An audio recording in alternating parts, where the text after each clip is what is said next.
I'm back. I'm biased, I'm bothered, and I am always unfiltered. If you are easily offended, this is not the place for you. But you still haven't managed to worthy up. Not to worry, let's get into this mess.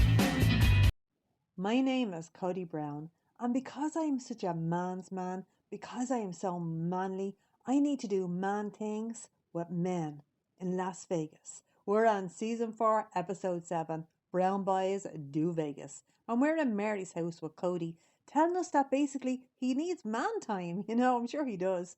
Anyway, he's going to meet up with his brothers. The brothers are Scott, Michael, and Curtis. Also, Erica is going to be there. She's married to Curtis. Now, unfortunately, okay, Mary is wearing that god awful canary yellow top again. I thought, Mary, throw that thing away. It's doing you no favours, love. It's an awful looking thing. Anyway, we find out that Michael is the baby brother and he's going to be coming later. So Kody and the other two, they're going on what Kody calls a motorcycle drive, right? I've never heard anybody say that before. But he's pulling out this dusty old jacket. Now we're in Mary's house, so I believe that she bought this for him like it was some kind of a present. Like this guy never uses any of this stuff. He knows nothing about it. Why does he have all this stuff? Because he keeps referring to it as a motorcycle drive, and even Mary has to correct him. So that's how I know this guy knows nothing. He just loves expensive shit. Anyway, we're seeing pictures, like throwback pictures, and we find out that Kody is number 4 out of the 10 kids in his family. Scott is the eldest, and Michael is the youngest. And I thought, oh my God, Oedipus has just dropped in, okay? Because it's Cody's mother, and it's Robyn. They're literally the same person. Anyway, we find out Michael lives in Utah and Scott and Curtis, they live in White or Wyoming. And Janelle says that they haven't seen them because they're at their moving and everything, so they haven't seen these people in a really long time. Now, as the brothers are arriving, we find out Scott the eldest, he's a polygamist, okay? And I thought, oh my God, it's feckin' Richard Kaplinski.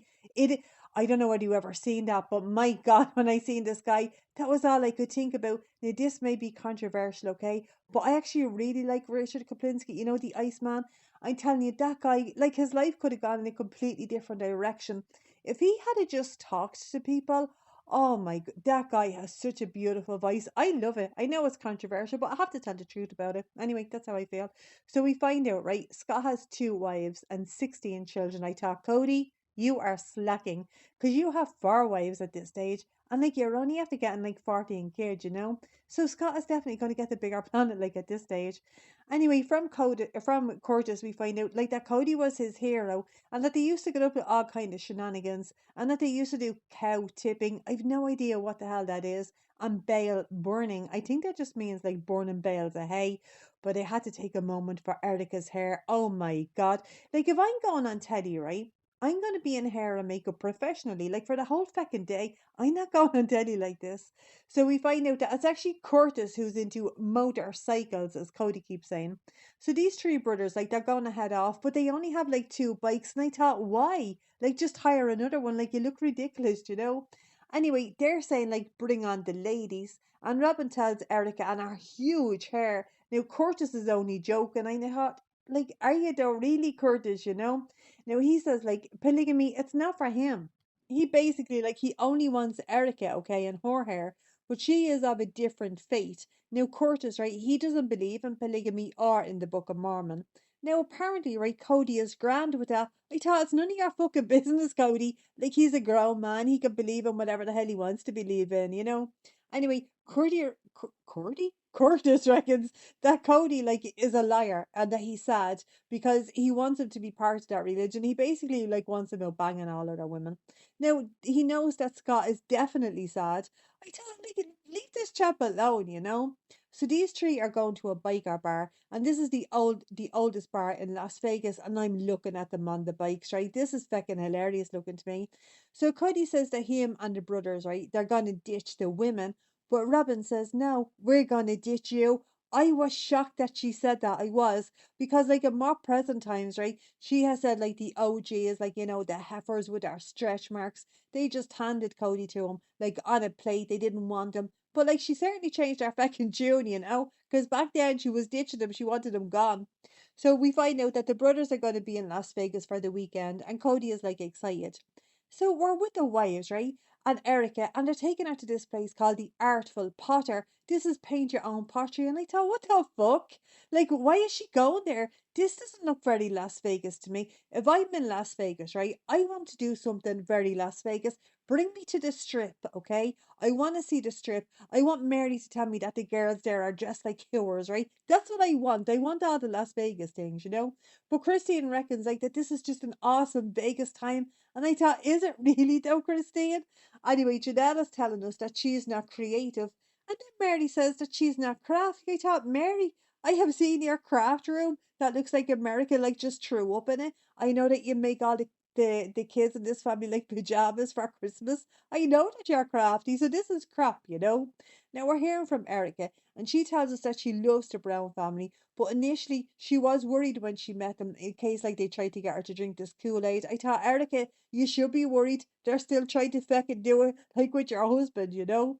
So we're finding out that she's a non-denominational Christian, okay? That's her religion and her belief. So we're back with the men, and they're walking into the Pioneer Saloon. I loved looking at them walking in, okay? I did. So when we're inside there, right? Curtis is the only one that's gonna get a beer. That's grand, right? That's grand.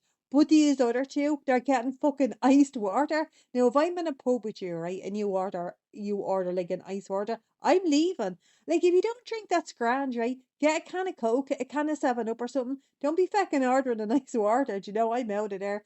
But this does actually look like a gay bar. It does. So we find out, all right, that Scott is uncomfortable because they're in a bar because he likes to follow all the rules. And I thought, well, get your arse outside, Scott. Like, wait outside. I can't stand people like this, you know? Anyway, we find out also that Curtis works in the oil field, and Kody is telling him about the cul-de-sac. But like it required a big down payment, but they did qualify, but it's very expensive. And that they're gonna meet like Mona Reiki to talk to her again. Now, Scott is looking very Richard Kaplinski here, right? Very much so. Now, he's telling us about his wives and kids. Anyway, like he says that he understands, like, cause he has a big family, and he knows, like, Kody wants to have all of his family like together, and that his wives lives next door to each other. I thought TLC, get the hell on this guy, you know, get a camera in there. I want to find out what's going on. Oh my God, this hairline is definitely hereditary. Now, the other brothers, right, they're after shaving their head. It doesn't actually look that bad. That's why I don't want Kody to ever touch his hair. I don't. I have to see it to its final destination, you know. I just want to play out like in front of my eyes. I want to see what happens to it. So Cody is pretending like that he's messing, and he's saying like should he ask the father to remortgage the ranch like to help out financially. Now the brothers are saying to him, that's not gonna happen, dude, you know. Cody is pretending that he's joking. He's not. He's putting out feelers, like, you know, with his brothers to find out, like, you know, what they would think, like, of saying to the dad. I know that the father would say no to that, okay? Because he's married to Granny Cheryl, and that is Janelle's mother. So these people have a bit of sense. She's not remortgaging anything. Anyway, Curtis tells us, right, that when things get tough for Cody, Cody likes to hang out with the guys. I thought, I bet he does. I bet he does. Now, he also says that he loves being married, but to just one wife. He's not interested in polygamy, and he says that Cody is a complicated guy with a complicated life. We know, Curtis, we know. So we're leaving this gay bar, and we're in Mary's house now. Michael is arriving, okay, and of course Aurora is hysterical. I thought, stop it, dude! You don't even know this guy, and Brianna is like jumping into his arms. I thought, holy mother God! And then I was thinking, right, are these two like looking for a husband, like for the future, you know? I was wondering that because my God, they're so over the top, and there's a 19-year age gap between Michael and Cody. So you know, like the men are usually a bit older. I think it would be grand. And Michael, like he's in polygamy and he wants a second wife. I thought this is perfect. Take these two on. Now from the sofa, right? Robyn is telling us how you get a new wife, and this is what she says. The husband or the other wife, they'll get a buzz. And I thought, dead right, Mary certainly got a buzz when she met you. Anyway, we see Michael, okay? And surely Maggie Simpson, who has never met this guy who is our actual uncle, is saying hello. And of course, Brianna is like right in this guy's face. And I thought, move the hell out of the way, child. Give the baby her turn, give the baby like her moment in the spotlight. I can't stand these kids. Anyway, Kody is saying that Michael's like his first wife. Like she's basically gonna have to suck it up, when he does get a second wife. So these brothers are going out to shoot guns, and Kody wants to bring the gun like that he got for Christmas, and he tells the brothers, right, that you can rent a machine gun. I thought, what the fuck? Get me to this place. I want to rent a machine gun. I want to see what that's all about. So like the guys like are going for a night out, and I thought, but Erica just got painted. That's all Erica got. And these are going to a place called America Shooters. Now we're in the shooting range, okay? I am amazed by this, right? Because it's all full of guns. Oh my God, this place looks great. Now Kody says, right, that he has his own weapon and he wants to shoot it. Now all these guys look like feckin' lunatics, okay? But Kody in particular, because he's so frantic, he's so all over the place with this gun, right?